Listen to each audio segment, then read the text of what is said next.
Politics, sports, hot topic, Bollywood masala.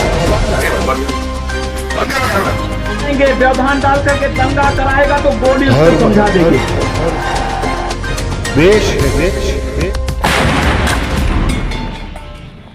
आणि पवारांकडे म्हणे चुनावी पवारांकडे असे अनेक पोपट आहेत. चला कपडे आम्ही यांचे काढले आणि ह्याला आमचा पोपट दिसला. जनता का साथ,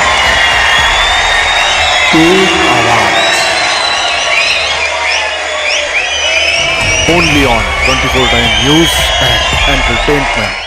दिल में बड़ी पीड़ा है कि हमारे बापूजी को षड्यंत्र के तहत जेल में फंसाया हुआ है और फंसाने वाले यानी कि हमारे आश्रम में रहने वाली लड़कियां, गुरुकुल में पढ़ने वाली लड़कियां, उस आश्रम में रहने वाली महिलाएं, उस आश्रम के लोगों से जुड़े हुए लोगों ने ही केस लगाए हुए हैं. बाहर के लोगों ने कोई एक केस भी नहीं लगाया है. तो ये षड्यंत्र बाहर का माना जाए या अंदर का माना जाए, ये सबका सोचने का विषय है. बाकी लोगों को इतना तड़पाया जा रहा है, इतना परेशान किया जा रहा है कि बापूजी के दर्शन नहीं हो पा रहे हैं किसी को भी. जबकि कोई और धर्म का कोई गुरु होते तो उनकी सारी व्यवस्था हो जाती है, लेकिन हमारे हिंदू धर्म के गुरु हैं, इसलिए उनके लिए कोई कुछ ऐसा नहीं सोच सकता कि चलो भाई इनकी दिल की पुकार है, बापूजी के दर्शन हो जाए या बापूजी के बेल पे, परोल पे या जमानत पे कैसे भी बापूजी बाहर आ जाए. ऐसा कोई नहीं सोच रहा है. क्यों?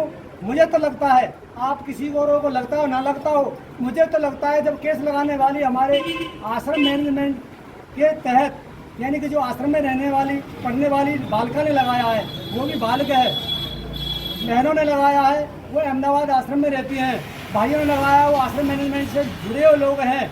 तो मैं तो अंदर का ही षड्यंत्र मानूंगा, अपना आश्रम मैनेजमेंट का ही षड्यंत्र मानूंगा. बाकी के लोग नहीं मानते तो उनकी मौज है, मैं कुछ नहीं कह सकता इसमें. तो अब मैं इतना ही कहना चाहता हूँ कि हमारा आश्रम मैनेजमेंट, हमारा लीगल, हमारे संस्था के जितने भी संस्थापक हैं और हमारे साधक गण हैं, सभी एकजुट होकर के, एकत्रित होकर के उनके अपनी बात रखें. और अगर वो हमारे बापूजी को लेकर के आते हैं तो हम उनके चरणों की धूली लेकर के अपने सिर पर लगा लेंगे. उनके चरणामृत हम लेने को तैयार हैं. अगर वो बापूजी को नहीं लाते हैं तो आगे उनके साथ में कैसा व्यवहार होगा, कैसे उनकी लोगों की आत्मा पड़ेंगी, वो जाने और ऊपर वाला जाने. तो मैं यही कहना चाहूँगा कि ये षड्यंत्र बाहर का नहीं है, केवल नाम थोपा जाता है.